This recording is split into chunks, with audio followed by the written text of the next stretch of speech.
രാമൻകുട്ടി ഒരു കർഷകനായിരുന്നു. അവിവാഹിതനായ രാമൻകുട്ടി തന്റെ മക്കളെ സ്നേഹിക്കുന്നതിലേറെ മരങ്ങളെ സ്നേഹിച്ചു.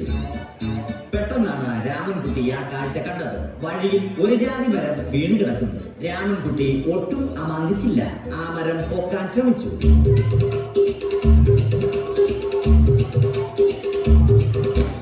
നടക്കുന്നില്ല. പിന്നെയും പിന്നെയും പൊക്കാൻ ശ്രമിച്ചു.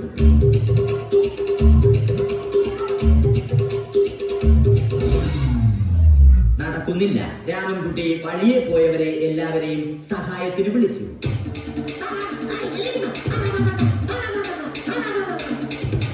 ആരും വന്നില്ല. അവസാനം കുടുംബശ്രീ യൂണിറ്റിൽ തൊഴിലുറപ്പിന് പോകുന്ന പെണ്ണുങ്ങളെ സഹായത്തിന് വിളിച്ചു.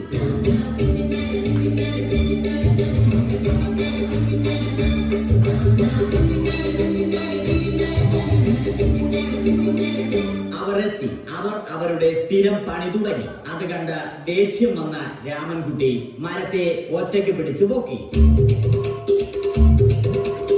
അത്ഭുതമെന്ന് പറയട്ടെ, മരം നേരെ നിന്നു. ഇത് കണ്ട തൊഴിലുറപ്പ് പെണ്ണുങ്ങൾ രാമൻകുട്ടിയോട് നോക്കുകൂലി ആവശ്യപ്പെട്ടു.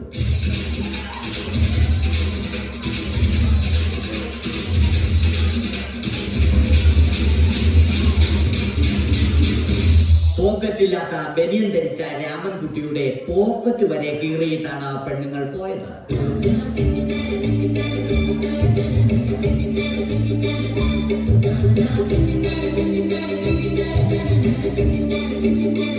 രാമൻകുട്ടി പിന്നീട് ഒന്നും ആലോചിച്ചില്ല. മരത്തിന് ഫാക്ടംബോസ് 2020 സെപ്റ്റംബർ 14 നൽകി. മരം തഴച്ചു വളർന്നു. ഇത് കണ്ട രാമൻകുട്ടിക്ക് സന്തോഷം വന്നു. സന്തോഷം വന്നാലും ദുഃഖം വന്നാലും രാമൻകുട്ടിക്ക് മരത്തിനു ചുറ്റും ഡാൻസ് കളിക്കുക എന്നുള്ളത് രാമൻകുട്ടിയുടെ മാസ്റ്റർ പീസ് ആയിരുന്നു. ആ മാസ്റ്റർ പീസ് രാമൻകുട്ടി ഇവിടെയും എടുത്തു.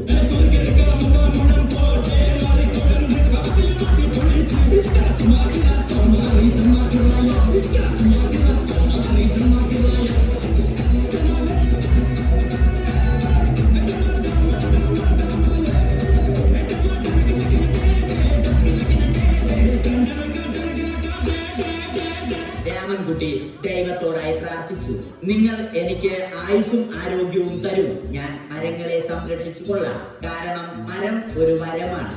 അവന്റെ പ്രാർത്ഥന ദൈവം കേട്ടു. ആ മാവിൽ നിന്നും വീണ തേങ്ങ രാമൻകുട്ടി മോങ്ങാതെ ഇരുന്നു തിന്നു. അപ്പോഴാണ് രാമൻകുട്ടി മറ്റൊരു കാഴ്ച കണ്ടത്. രാഘവൻ വരുന്നു.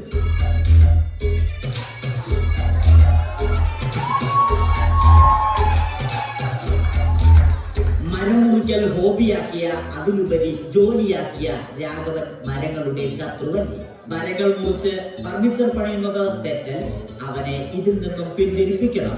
അവർ തമ്മിൽ ഒന്നും രണ്ടും പറഞ്ഞു. സംസാരം മൂത്ത് വാക്കേറ്റമായി.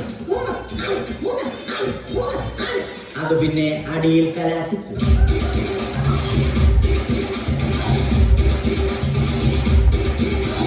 നല്ല മനസ്സിന് ഉടമയായ രാമൻകുട്ടി കംപ്ലീറ്റ് അടിയും വാരിക്കൂട്ടി.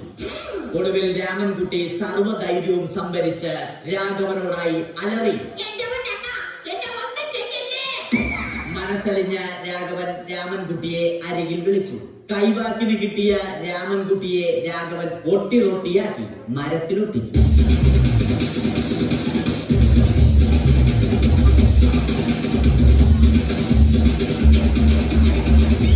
ഇന്നത്തെ പണി കഴിഞ്ഞ രാഘവൻ സംതൃപ്തിയോടെ വീട്ടിലേക്ക് മടങ്ങി. തനിക്ക് തല്ല് കിട്ടിയാലും മരത്തെ രക്ഷിക്കാൻ പറ്റിയ സന്തോഷത്താൽ രാമൻകുട്ടി മരത്തെ കെട്ടിപ്പിടിച്ച് പൊട്ടി പൊട്ടി കരഞ്ഞു.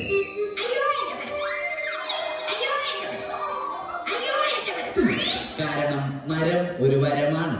കെട്ടിപ്പിടിക്കൽ ഏറ്റുവാങ്ങിയ മരം നാണം കൊണ്ട് ചില്ലകൾ താഴ്ത്തി. മരത്തെ രക്ഷിച്ച ക്ഷീണത്തിൽ രാമൻകുട്ടി മരച്ചുവട്ടിലിരുന്ന് ഉറങ്ങിപ്പോയി. പെട്ടെന്നാണ് അത് സംഭവിച്ചത്. പ്രകൃതി അതിന്റെ തനി ഗുണം കാണിച്ചു തുടങ്ങി. മഴയും കാറ്റും ഇടിയും വന്നു. അതോടൊപ്പം തോളും വന്നു. തോളെടുത്ത് രാമൻകുട്ടി പറഞ്ഞു. തോൾ കട്ടായി. രാമൻകുട്ടി ദൈവത്തോടായി പറഞ്ഞു. കാറ്റും മഴയും അതൊന്നും ചെവിക്കൊണ്ടില്ല. രാമൻകുട്ടിയുടെ മരം ആടി ഉലഞ്ഞു.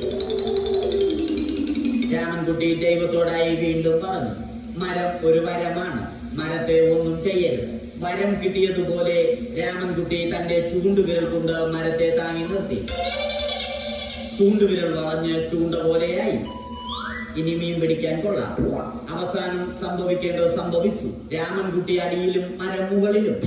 അന്ത്യശ്വാസം വലിക്കുന്നതിനു മുമ്പ് രാമൻകുട്ടി ദൈവത്തോടായി ഇങ്ങനെ പറഞ്ഞു,